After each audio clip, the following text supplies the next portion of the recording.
Um, yes, of course, I do think everyone can enjoy opera. I don't think everybody will necessarily enjoy opera. Personally, I don't much like football, um, uh, but I can watch a game of football. I have watched an enormous number of games of football in my life. Um, it's completely available to me. I can afford it, and I know how it goes, and I'm open to it. So I'm not going to say that every single person in the world will automatically respond to opera, but I think I will say that pretty much everybody in the world, somehow or other, will respond to the idea of a sung story. Um, uh, and that of those, an enormous number are perfectly capable of having a amazing experience from an opera, as long, if you like, as long as the opera speaks in a language which they can access. And I mean speak a language in the broadest possible sense. I don't mean in the sense of the language that the opera is sung in, but the whole communicative thrust should be sufficiently clear and potent and universal, that whatever the audience is, it finds a point of contact. Somehow or other, I expect opera will always survive because there will always be rich people. So in my own country, we have a terrible situation here where we have a very expanding industry for private opera. Um, um, and a lot of the employment, in fact, now in Britain is summer festivals where very wealthy people pay to go to an exclusive experience. Um, but it takes no money from the taxpayer. It creates employment for singers and for orchestra and for artists, technicians. So it's not a bad thing. It's not in itself harmful. What is harmful is that that is the impression that everybody takes away as who opera is for. Of course, opera is also for the rich, because when we say everybody, we don't exclude the 5% of the population, pretty much, who go to the opera. I mean, that the sad part of what you're saying, of course, is that 95% of the population don't go. But they don't go for many reasons, amongst which other they can't afford it, that they haven't enough money, because performing opera costs an enormous amount of money. Very few people pay for a ticket the actual cost of performing an opera. And so in many, it's done either by state subsidy, sponsorship, ticket prices, all put together is pretty much how most places now function. The problem of our society, of course, is that, and the struggle, I think, of the moment, the reason that we see the rise of populism, and the rather ugly rise of populism, is that the establishment of whatever society it may be has kept things for itself and has made the world work in a way that works for the top 10%, or 5%. I mean, it's quite shocking, I think, that. And that is pretty much everywhere. It's as true as much in Russia as it is in the rest of Europe, and I have no doubt that that's also true in China, where the political establishment, I have no doubt, have a much better life than everybody else. I think the question is really, of course, opera can survive. I think the real question is, does opera, I mean, what's it for? So if your concern in creating art is the future of art, then I don't think you need to be particularly worried. I think if your purpose in being an artist and creating art is the future of society, if that's what you think art ultimately addresses, who we are, how we live together, and consequently how we will live together, if those are your concerns, then we are in some trouble, I think. Both because we badly need a platform to come together and have a discussion, because there is no discussion that I can see. There are opposing forces. The world's become rather like going to a conference. Now, you go to a conference and what happens? Everybody is waiting at that conference to state their claim, to say their bit. I do it myself. I know what I think. I'm looking for the window. Maybe it's because I'm giving a speech like this. Maybe I put my hand up to say what you think. And you listen insofar as you can find the opportunity to say your bit. There is no exchange at a conference. I have yet to be at a conference when there's been a genuine debate, when there's been a real exchange of views rather than a statement of opinions. We're all guilty of it. And art is actually the platform. Art is where you're not just stating a point of view, because of course a work of art is infinitely richer than a simplistic didactic message. But the nature of what is addressed, if it is universal, as any great work of art, of course, is, needs to speak universally. And here I think this is where we go wrong in opera. It's where we go wrong looking for the future of opera. We hide behind artistic values. We hide behind tradition. We hide behind the idea of quality, of excellence, of innovation.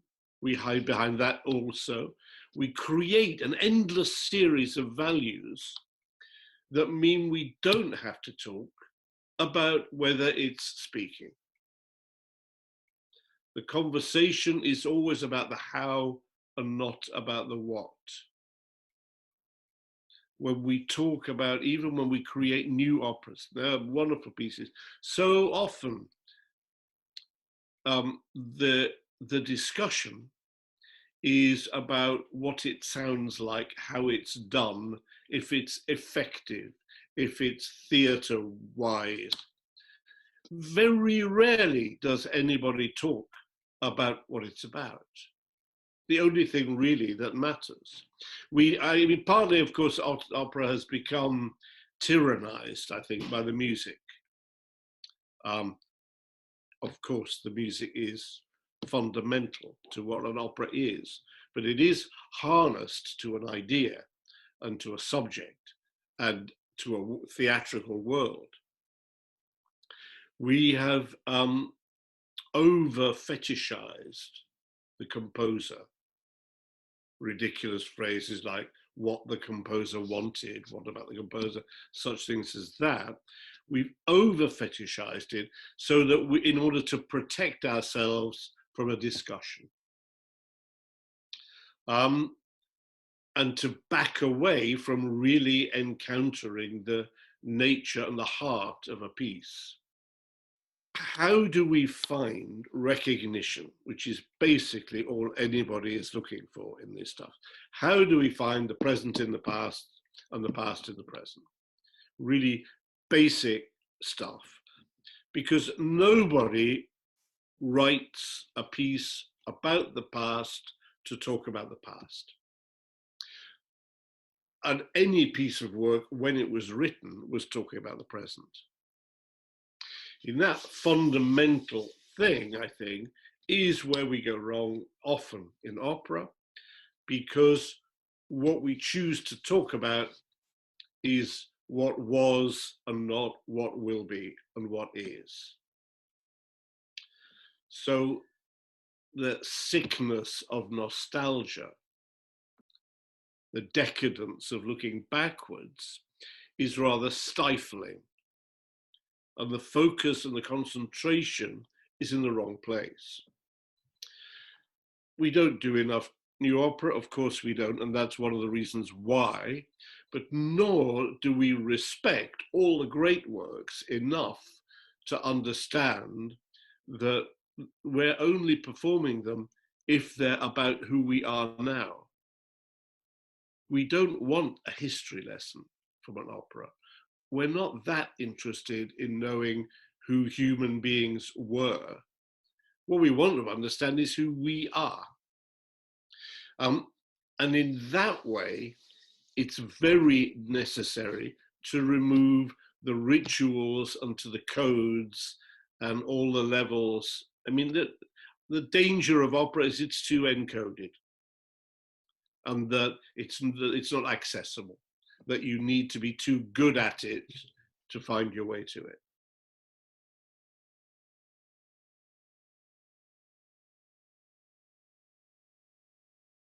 No, actually, I think you stand a chance of making opera democratic, surely as much with Fidelio as with something set in a modern prison. And indeed, the artificiality of opera, which is part of its great important quote, the fact it's mass, the fact that it's song, that you don't talk. It's not soap opera. It's not a play. It's not cinema. It's its own form, and via that non-natural thing of singing, so to speak, because we sing to each other, bigger truths come through. So in many ways, singing a television drama, much bigger problem than singing a Greek tragedy. I mean, all those great Greek plays were the opposite of domestic dramas, nor were they contemporary dramas. They were about a heroic age, no? They but they were told in a way which made you understand the world as it is now. So the stories, I'm not particularly interested in seeing an opera about Donald Trump myself. But maybe in 300 years' time or 200 years' time, he'll be a useful thing to fit some kind of piece on. Maybe he'll be some ludicrous Beckmesser kind of figure. But I think it's the subject matter. It's the profound sense of who we are, not the sense of how we've built our society that we want to talk about. So it isn't about whether it appears to be about the world or not. It's about whether it hits you in the gut, whether, no, and that's poetic. That's not the news hits you in the gut, but in a different way. So new operas, of course, yes, because it's necessary for the art form to continue to examine itself and to procreate. Everything that happens pretty much is innovative, and anything that isn't doesn't, anyway, is embarrassing. But an act of creation is innovative. Otherwise, it's an act of imitation. And that's stillborn, no? So obviously what I spend most of my time to is trying to recreate, is trying to create again. But that's about it's about cracking the code. It's about all we have that we're given, even by a new composer in a new opera, we still only have the code.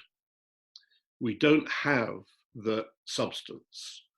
We have indications of the substance. In searching to understand what lies behind that code, where it comes from, and bring that to life, which is the really important thing.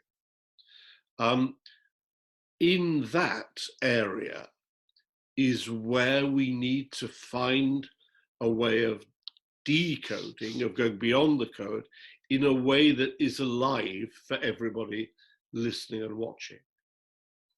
And some of that is about helping open the ear, opening the mind, opening the eyes, so that you receive.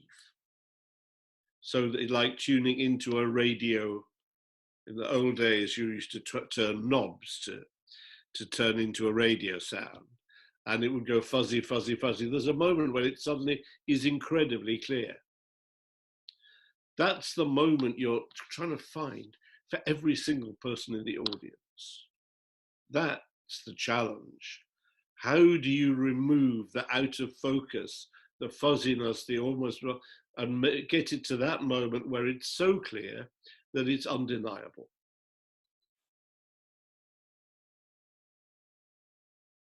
I hate the phrase community operas. If you saw them, they're fantastic. They just happen to involve all those people. But I mean, Otello in Birmingham was better than Otello at La Scala. There was, so I think it's important not to give a word which automatically qualifies it, diminishes it. What I do in Birmingham is opera, full stop.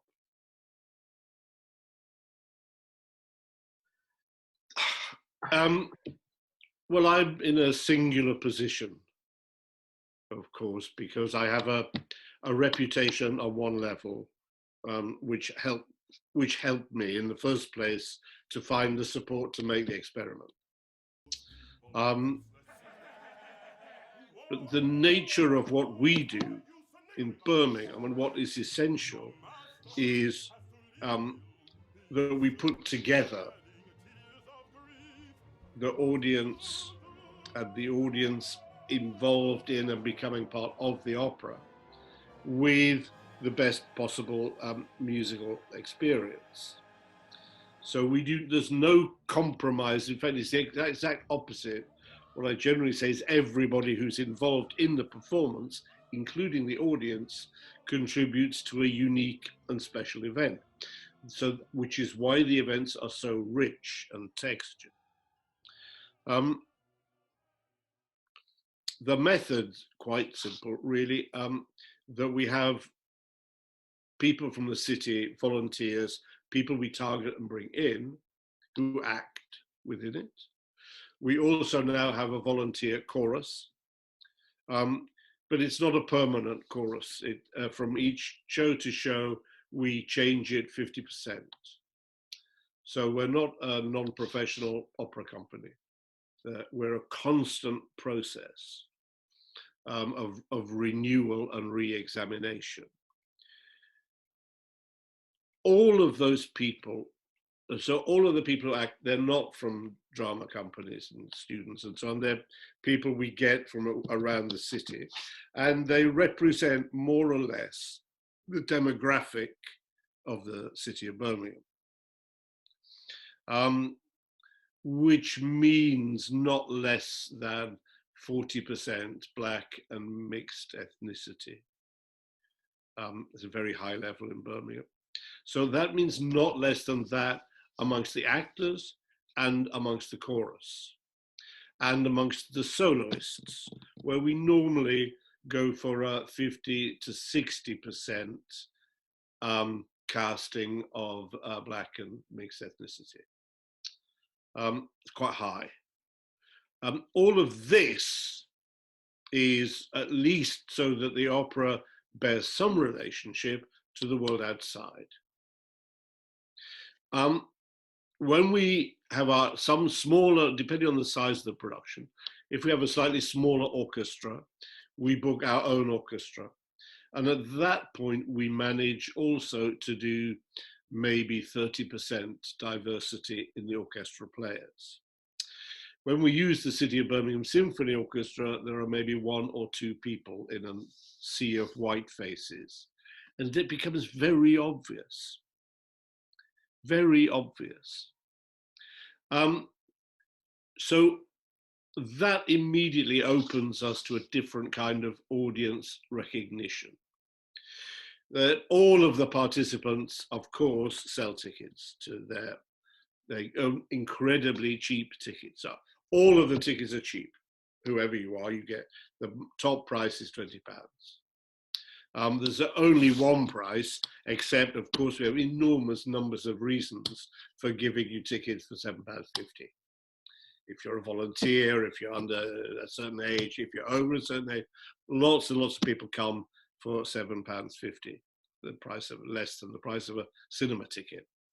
If you want to shift the audience to opera, you have to have low ticket prices. It's where every discussion stops. And it's where you know when that people are well-meaning, but that not actually prepared to do anything about it. That's the, you know, I mean, for instance, you're in Lisbon, aren't you? If the government wanted everybody to go to the Sao Carlos, they'd give the company enough money to have low ticket prices. But they don't. They don't. And that's the big problem in the middle of the whole thing, is they don't really believe that it's possible, I think. And sometimes I do it, of course, sometimes I make things happen that open up the idea of what theatres can be and who they can play to. But only in my own company do I set the ticket prices. And I'm under endless pressure to put them up, because we could sell for much more money and fill and sell all the tickets, but they wouldn't be to the people I want to sell the tickets to.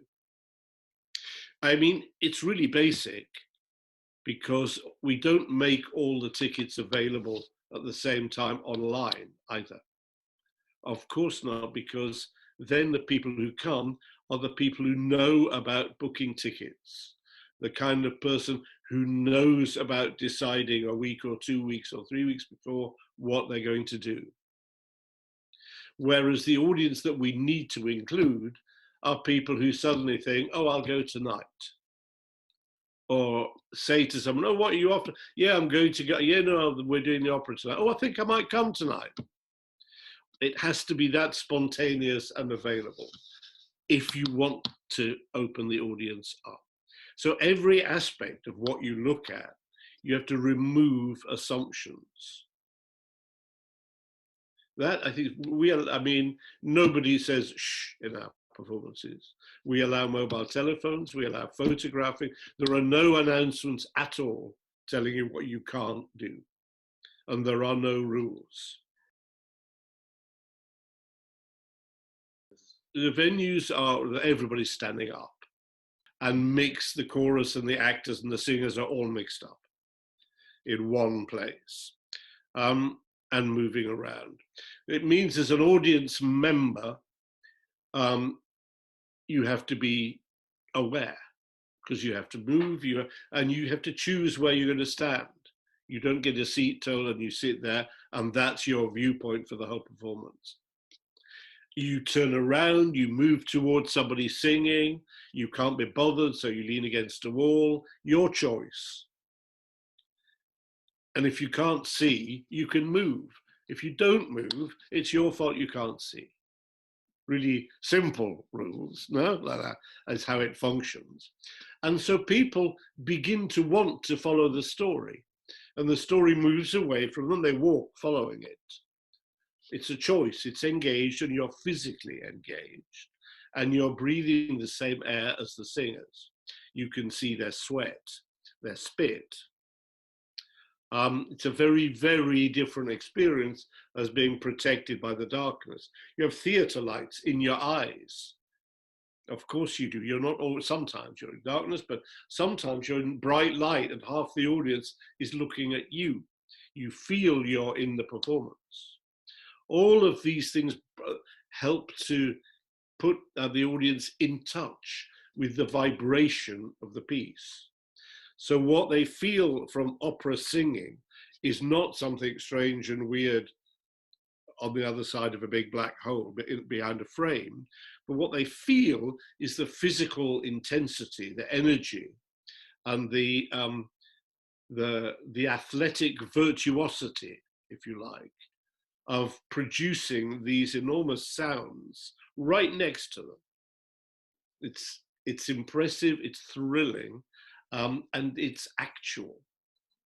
And in my shows, people don't try to hide the fact that they're singing. They exploit the singing as part of the dramatic expression. We don't do theatre, we don't imitate cinema or theatre. We imitate Greek tragedy, if anything, I think. Being stuck in a chair for 3 hours is not, in the contemporary world, such a positive experience. But being on your feet for 3 or 4 hours is fine, because you've always got that, you're not trapped. It's all, you're there because you want to be there. And if you want to go and sit down, you can. If you want to, the choice makes people feel much more open and less trapped. Indeed, when our audience go to operas in the theatre, they're always a little bit disappointed.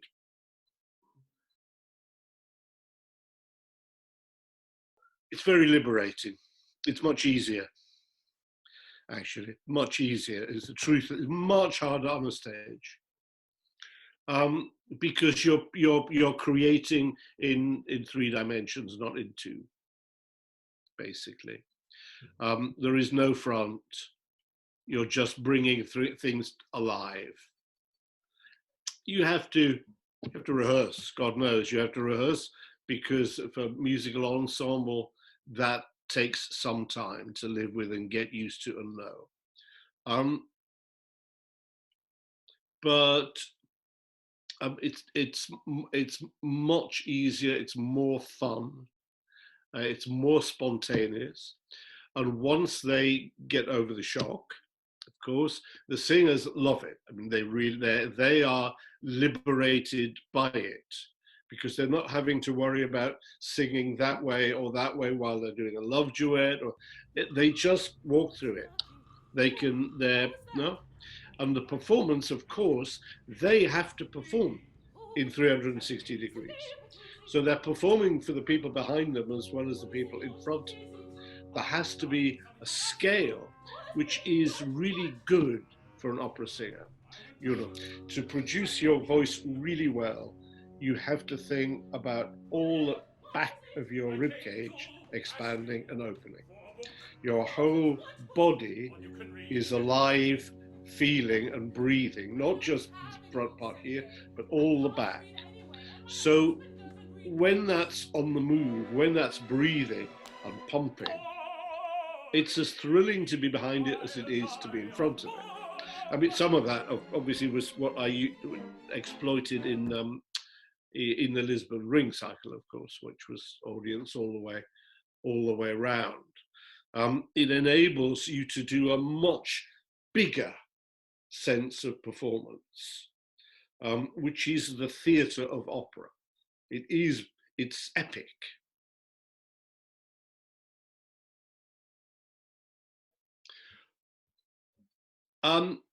I think the only hopeful, positive thing will be if, as we come out of it, there's more imagination applied to how we perform. Because it'll be a while yet before you can put 2,000 people in an auditorium and 100 people in an orchestra pit, I think. But we can't wait that long to do live performances. Nobody can pretend that all of the streaming that's happening is of much interest at all, frankly. I expect much more when I go to a performance, and when I try and create a performance of opera, I try and give much more than I'm able to receive through a screen. So certainly that's not the future of opera, though digital elements will inevitably become part of the future of opera. But it won't just transfer to the screen any more than the theatre has transferred to the cinema. They're two separate things.